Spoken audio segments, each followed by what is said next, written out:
constructing cultures, the politics of travelers tell.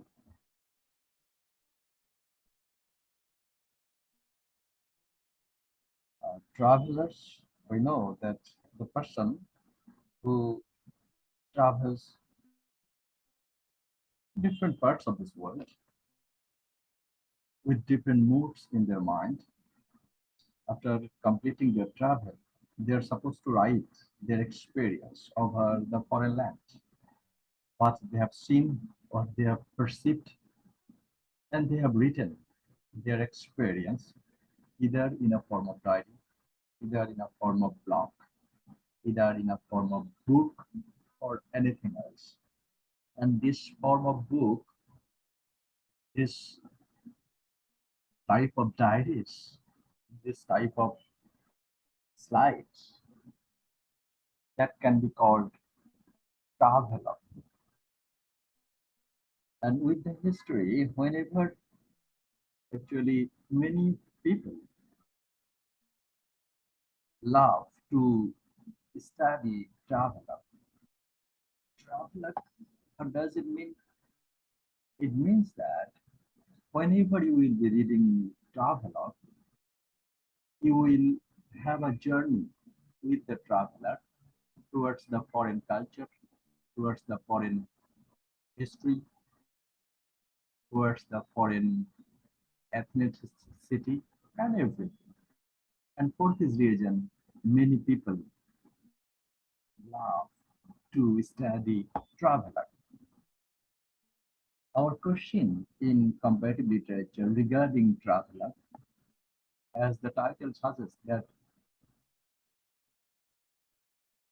are the stories told by the travelers are true? Uh, are they the real history? Actually, whenever the traveler will be traveling a foreign land, they will try to uh, describe the foreign culture from their own perspectives. And for this reason, the title is so that the politics of the travelers tells. And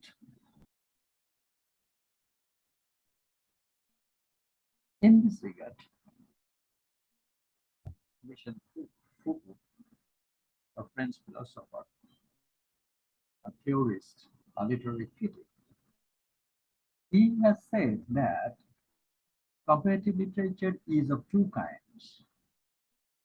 One kind of comparative literature that will be comparing the measurement, that will be comparing the establishment of two different nations, and they might be derived from the greater or lesser text, stronger and weaker cultures, majority and minority language, and the ideological implications.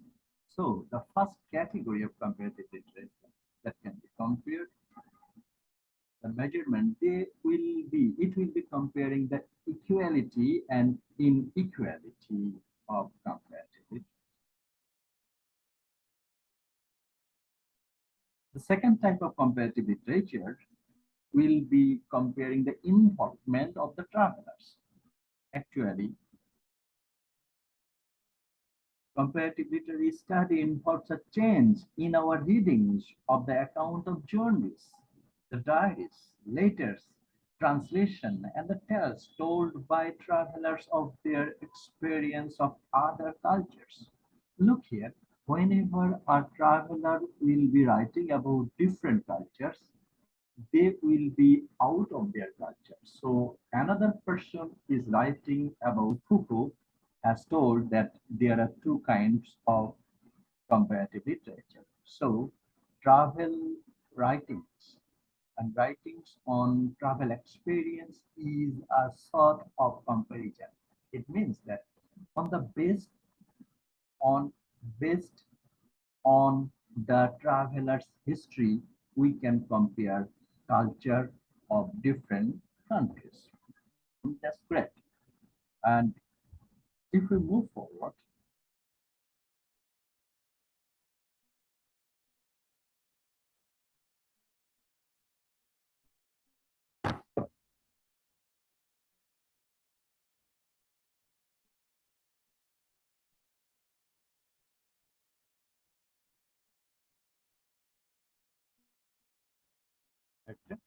So that would be Michel Foucault's idea. That means comparison can be two different ways. That is the measurement and another way observing the history of.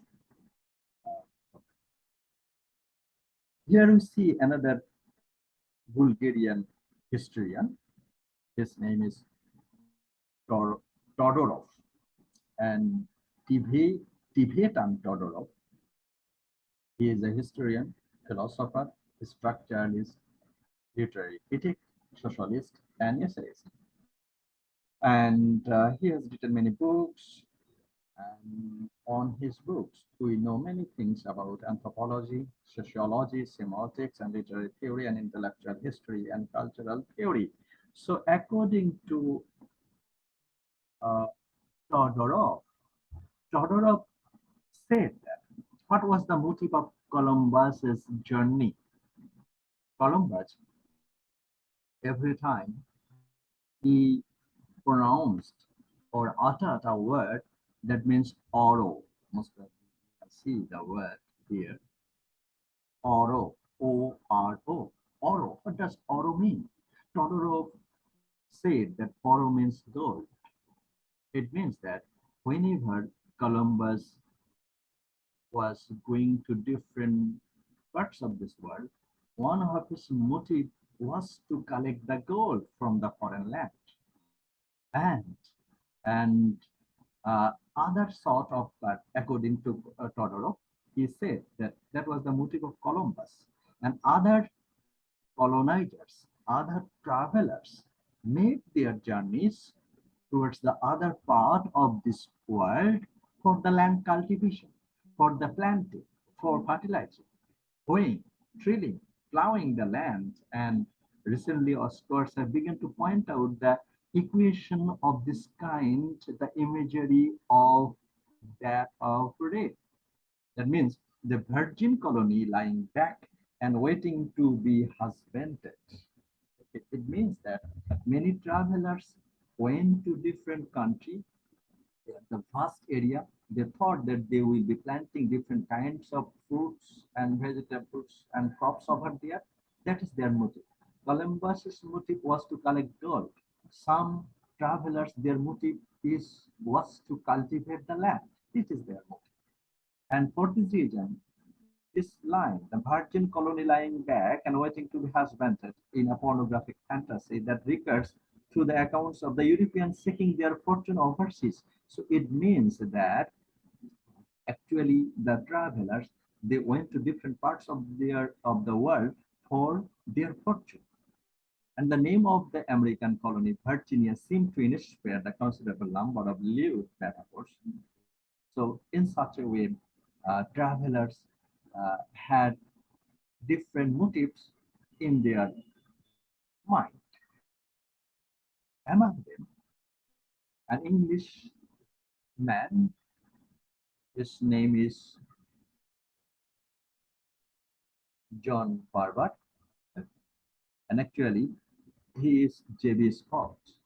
And J.B. Scott has written a book, An Englishman at Home and Abroad, 1792 to 1828, with some recollection of Napoleon, being extracts from the diaries of J.B. Scott of Bungay, Suffolk, with an appendix. So the writer of this book is John Barber, and he quotes J.B. Scott. This Englishman, he traveled Italy and France in his time, and uh, with his experience, he writes something. And after observing the culture, uh, J.B. Scott, an American writer, an Englishman at home and abroad in 1982, he has written. He has visited Italy in 1814, and J.B. Scott's uh, travel experiences Italy, he has written in a diary the following line, that the women of Leghorn is a city of Italy, are singularly fair in general, much to our surprise, for their neighbors of province are almost mulattoes. Mulattoes, that means the offsprings of European black people. Okay, so he said that uh, Italian women are pretty in appearance, and most of their neighbors are the offsprings of American black people. They wear, that means the women wear a kind of white veil hanging from the top of their heads and descending over their shoulders, which looks very pretty. And the women in Italy at the time, in 1814, they were wearing a special kind of veil, just like orna. Okay, and that was their and descending over their shoulders, which looks very pretty. And their earrings are generally of immense size. Earrings, that নাক কানে এক ধরনের তারা ornament ব্যবহার করে, সেটাকে earring বলছে। So ইয়ারিংটা হচ্ছে অনেক বড়, immense in size. And the Tuscan men are a fine, intelligent set of people. Look here. Uh, Tuscany, they're the birthplace of Italian Renaissance. So in that Italian portion or city, the Italian Renaissance emerged. So observing that people, J.B. Scott said that the people of Tuscan, they are intelligent set. So from this extract, we have understood that uh, how are the women of Italy look like, and how are their cultures. Their veil and long earring shows their culture. And the men are intelligent set of people. From this perspective, we have said that the J.B. Scott praises or praised man, and especially this writer found intellect only in man, not in the women. And that idea gives us the experience of gender studies. And also their veil and their earrings also gives us the idea of the culture of the Italian women and the men at that time. Okay, so this exposed subtext beneath the apparently innocent detail of the journeys in the other land that enables us to the most of the early who is the travelers construct the cultures they experience. So in such a way, the travelers wrote their experience of their journey, and with that text we can have the idea of the culture, and that idea and that cultural study is a notion of other comparative literature, notion of other comparison that can be called gender studies, cultural studies, and other forms.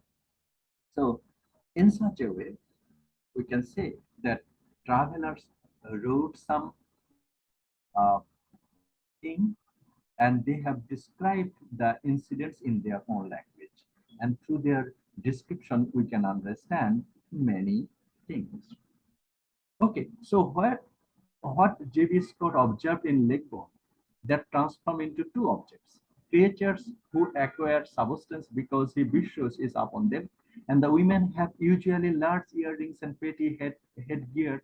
The men are fine and intelligent. So as I have said earlier, that means actually J.B. Scott, he said that the women are intelligent, men are intelligent, or women are not. So that will categorically place the position of women of Italy at that time. What he sees and what he assumes are blurred. Okay. So there is, as I have posed the question earlier, do we believe in travelogue? Actually, the writers have written, the travelers have written their experience. Can we believe that?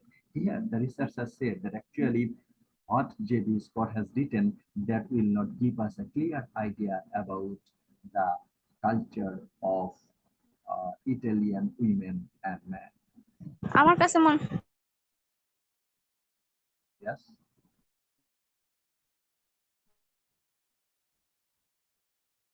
Anybody?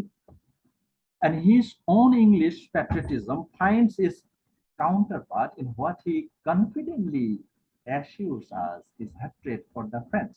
And at that point in time, were commonly seen as the devils of Europe.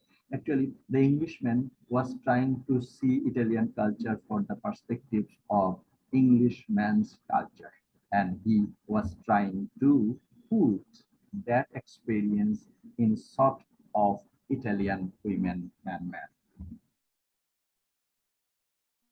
So in such a way, the story moves on. Okay, so that was the experience of JB Scott's editor Ethelman, and also that story moves in such a way. So we said in such a way we have also observed that the travelers they have written something, and that will be a matter of comparative literature whether we can uh, believe it or not.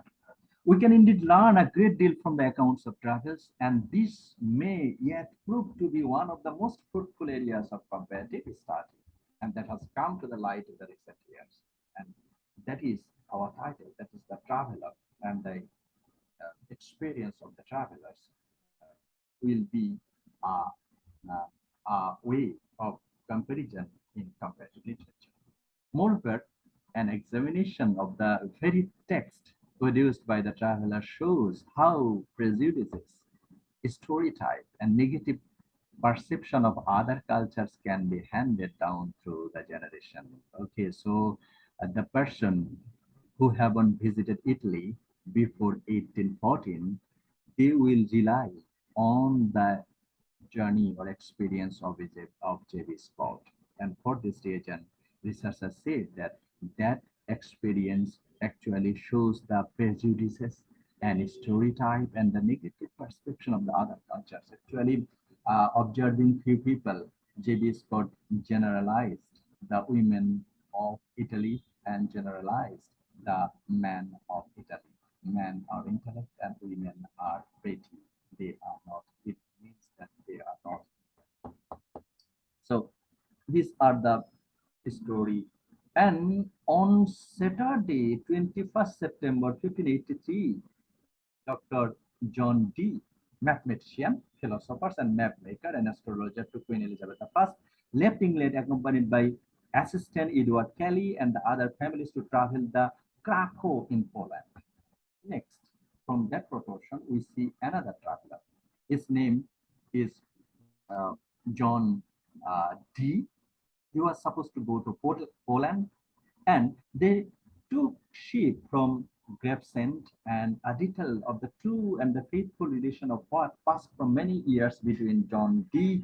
and some spirits followed a circuitous path via Amsterdam up to Judith G. And okay, so they started their journey and uh, came to Imbed on 17th October, communicating with the spirits. So in their journey, he started his journey in 21st September and September, and after 1 month on 17th October, this man, Dr. D, had contact with some spirit in his journey, and he has written his contact with spirits in this book, a true and faithful relation of what has passed away from the years between John D and Lycans. Okay, so in the culture of Poland, John D observed the presence of spirit.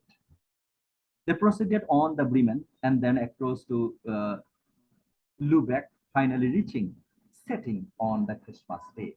And it had taken them 3 months traveling through the remarkable range of places by boats and overland, but it then took them only 4 days to travel from 200 miles down the points and despite the radius of one. So eventually on 13 March 1584, the travelers reach their destination. D notes where they lodge in Krakow and furthermore that. Okay, so Krakow, D wrote his experience.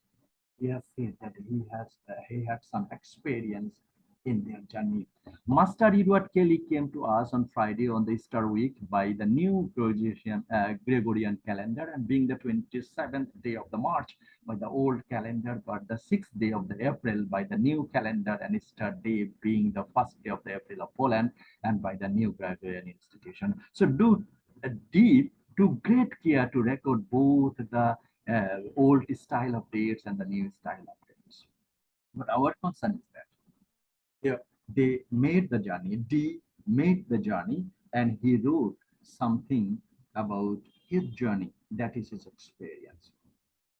Okay, so after that, D had written an unpublished discourse of the Queen in February 1592, inviting her to pursue and consider as concerning a needful reformation of the vulgar calendar of the civil years and the days accompanied by wedding. So he is a map maker, and observing several calendars and several situations, D has written his experience in them.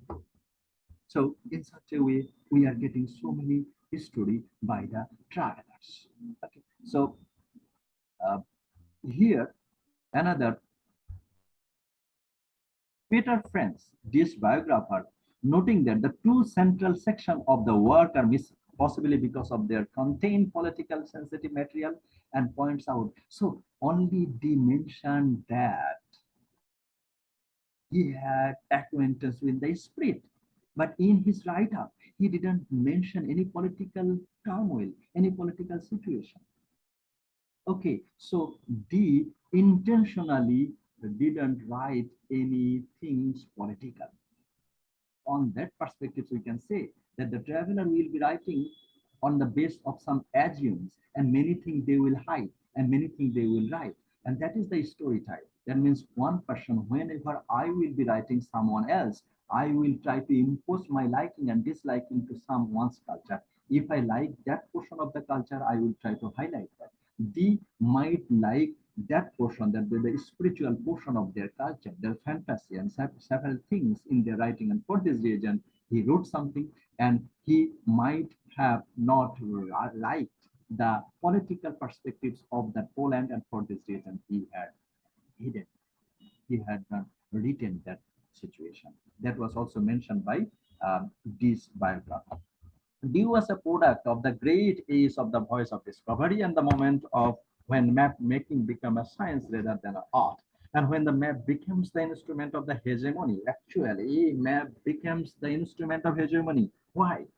Okay, so the term hegemony, we know that the dominance, hegemony, dominance might be several category. Map making is also a sort of political hegemony.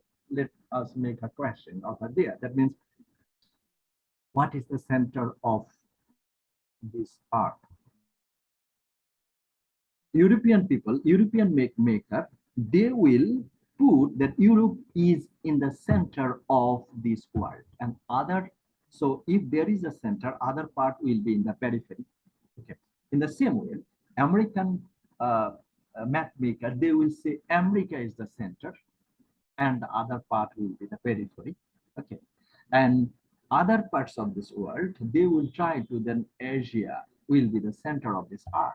So map making is a way of hegemony. That means map making is an instrument of hegemony. They will try to publish their story type. They want to rule the country. So in through the map making, they will try to express that we are in the center of this art, and we are powerful in many ways, from knowledge, perspective, intellectual. So this biographer also mentioned that categories. And the very activities of measuring and ordering and regulating and standardizing the production of the accuracy, that is prerequisite of the skill of mapping. And for this reason, so map makers, travelers, many of the travelers are map makers. So their map making is also a way of political hegemony and also a part of comparative literature. Uh, But D moved away from the map making and shifted his focus to the problems of measuring time and dates, turned his attention to the making contact with the anti-material world of the spirit. So D didn't put his uh, uh, put his importance towards the map making, or rather he put importance on the anti-material world of the spirit. A shift that has troubled generation of scholars unable to reconcile map making and magic in the manner of tea. Uh, so we have seen the experience of other uh, traveler. In such a way, uh, uh, we move forward and we see that is through the Calvinistic and Lutheran territories, avoiding Catholic dominated land. And another portion also happened in this journey. What is the this journey? In this journey's experience, the moon's historical atlas provides us the map and color coded, then becomes an apparent that D and his party had carefully steered a course through. Actually, in his journey, D mentioned the places where Calvinistic and Lutheran territories, avoiding the Catholic dominated lands. What does it mean? It means that D would not like the Catholicism of Christianity, and for this reason, in his journey, he avoided the Catholic dominated lands, making their way down from the Baltic coast into the Central Europe along, and the carefully selected route that would ensure they lodge in friendly territory until they reached their destination. So it is another way of judging, another way of comparing. That is, D mentioned the places that were favorable in terms of their religious perspectives. Okay, so in such a way, the map making, and the other things was also mentioned. Uh, is the, there is another mention of Bohemia over there. We will skip that. So in such a way, the map making and other things moved forward. Okay, and uh, another uh, Heinz Morrison, a student of Peterhouse, Cambridge, as he described himself in his opening sentences, set off his journey around Europe and was published his 10 years travels through the 12 destinations. So we see another writer. He is a Cambridge student. He made a journey. Find Morrison appropriately for a student is obsessively concerned with how much things cost and recounts little anecdotes about people and places. His first account of Prague gives some indication of the tone of his writing. Look here, this Hans Morrison is a student, a Cambridge student. So as we can perceive that the student will have monetary problem, so the food cost and the other thing will be written in his experience that was perceived by the researcher and in his writing, and that can also be the story type from a student perspective. As I have said, that whenever you will be writing some other culture, you will be writing based on your likings and disliking. So in case of this Cambridge student, same thing happened. So as Prague consists of three cities, all compassed with walls, yet is nothing less than strong and exceptionally stinks with the streets drive back and tucks, and they meet them in open field, and there is a small hope of fortification thereof. The streets are filthy, there be drivers, large marketplaces, the building of some houses of the tree, stones, and of the most part of the timbers and the clay, and are the built with the little beauty of art, and the walls being of the whole areas as there's some part of the wall. So these are the observation of the students. Okay, so again, most probably I am able to make you understand that everybody will be writing the culture of different countries based on their travel journey with their own perspectives, not the perspectives of the home culture. So in such a way, Fires Morrison wrote many things. And in the last line, he says, since neither the hair of the climb and the strength of the Bohemian wines, okay, big, being small and sharp, require any such cooling. Okay, so this is to he also Bohemian wines. He mentioned one kind of food here, and actually we have got that information that the students will be writing about the food and other things, and this Cambridge student, Fine Morrison, did so. So with subsequent journeys, Fines Morrison became increasingly confident and giving lengthy accounts of what people were owed, the food they are, the courtship and the marriage practice and the punishments and the countless other details. So these are the ways the traveler will be writing. So traveler will be writing from their own perspectives. So whether we can rely on it, we can rely on it, or whether we can take it as a true story, that is the sort of comparison in comparative literature. So in such a way, so Fynes, Morrison, and Dee both traveled across the body of the Europe, but their accounts are different in tone. Okay, look here. So they one is the traveler and another is the student.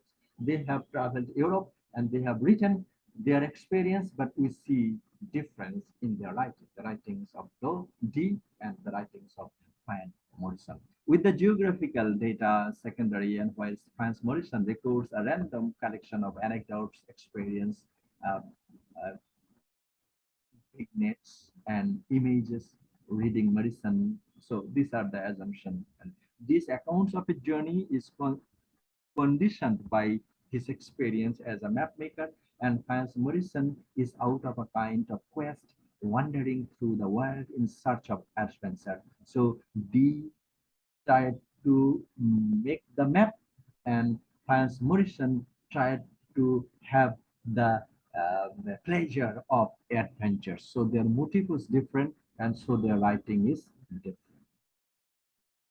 In such a way, we see several kinds of writings in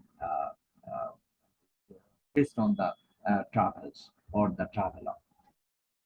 So this narrative presented as a series of notes and jottings, and Hans Morrison is a careful crafted whole with the uh, dominant eye speaker who lead the reader with him along the roads of Europe, pausing occasionally to kiss and to patronize and to give advice to those he deems more inexperienced. The debate on translation that have raised on down the centuries have frequently concerned the visibility and the lack of the translator.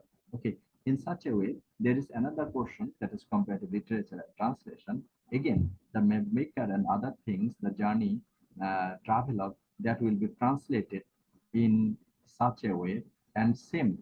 That means what we have said. That means the traveler's journey and the traveler's diary and the traveler's book may not be the real, may not be the exact thing that we might observe in a foreign country. In the same way, translation will have the same thing.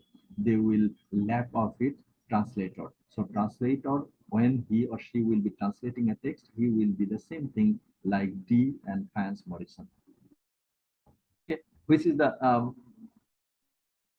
a target language. So there is an analogy over here. So which is the source language, text is miraculously transformed into a passage into the target language, and that is an or is the translator herself an element of the process of transformation. Okay, so every language cannot be translated in other languages. Actually, the mood or the motive and the meaning will be changed. And here, the language can play a vital role, and according to the scholar, the translator herself or himself can play the vital role to change the story or the motive. And similar question have begun to ask about the map maker and the questions that challenges the supposed objectivity of the map and asks what the map might be for. So this is the situation of the travelogue and the travel history written by the travelers about in many times. So in such a way, the story moves on, and the the independent map making's New Wheeler's version of Europe, that Europe doesn't stop in a Black Sea. So as I have said that they have said that who is the center in the same way, the independent map offers a new Wheeler's version of the Europe, that Europe doesn't stop at a Black Sea. So Europe will be stopping in some other places. So that will also show their uh, interest and their storytype uh, stereotype ways of writing something in their own ways.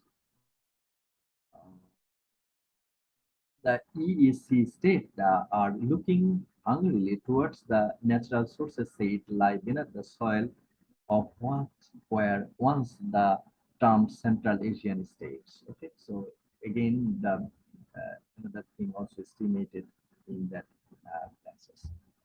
So the whole basis of the map making is away from the Northern Europe towards those areas of once part of the Roman Empire, Bactrian and Pontus and Cappadocia, Armenia. So they are talking about the map making.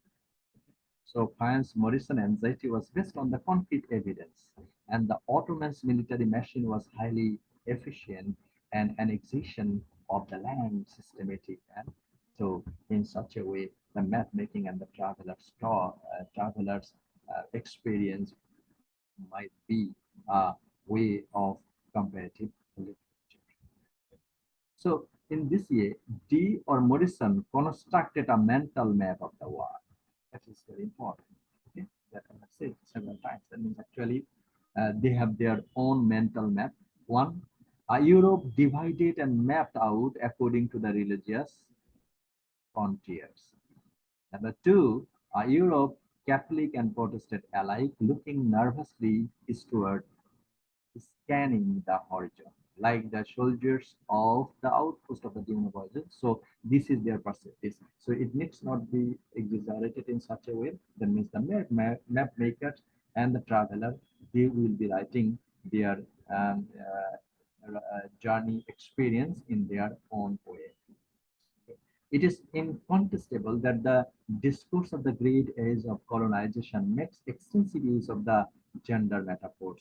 Oh, my America, says John Donne, of his mysteries of naked body, my new found land, and the growing body of the scholarship suggests that this figurative language consists a long way back and through the medieval Europe into the Romantic times. So it also indicates that John Donne himself indicates that America, that was a place for fortune for the European people, and for this reason they moved to America for their better fortune.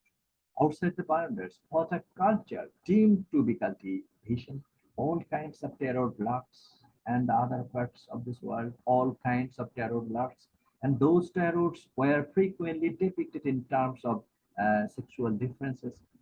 New territories could therefore be described as virgin land. Actually, the new territories they have said, that means these territories are not civilized, and they can be a source of their fortune. So they have different motive, and they travel in many portions of this uh, country, of this world, to fulfill their fortune. In such a way, the story of comparative literature move forward, and we see that uh, Rana Kavani and a range of other scholars drawing upon feminist methodologies have started to examine the way in which universal European travelers erotize and the Orient and transform it into the locus of their own sexual fantasies. Here, another scholar, Kabani, he has said that the way the European were moving towards the several part of Asia, and from that perspective, the gender studies also came in discussion.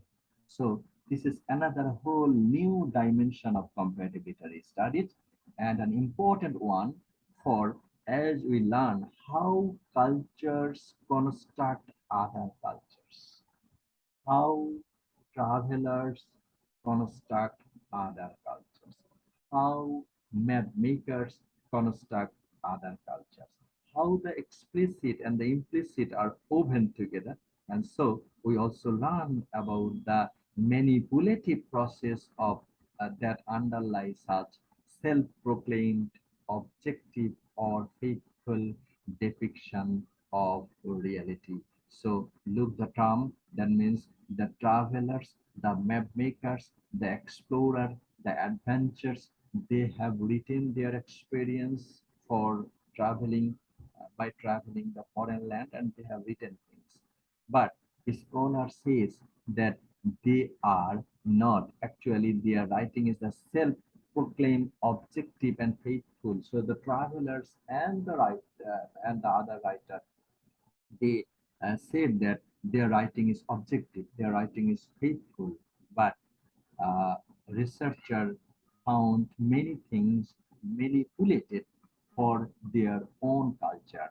So travelers and the map makers manipulated the culture of foreign country and thus construct a new culture according to their own observation.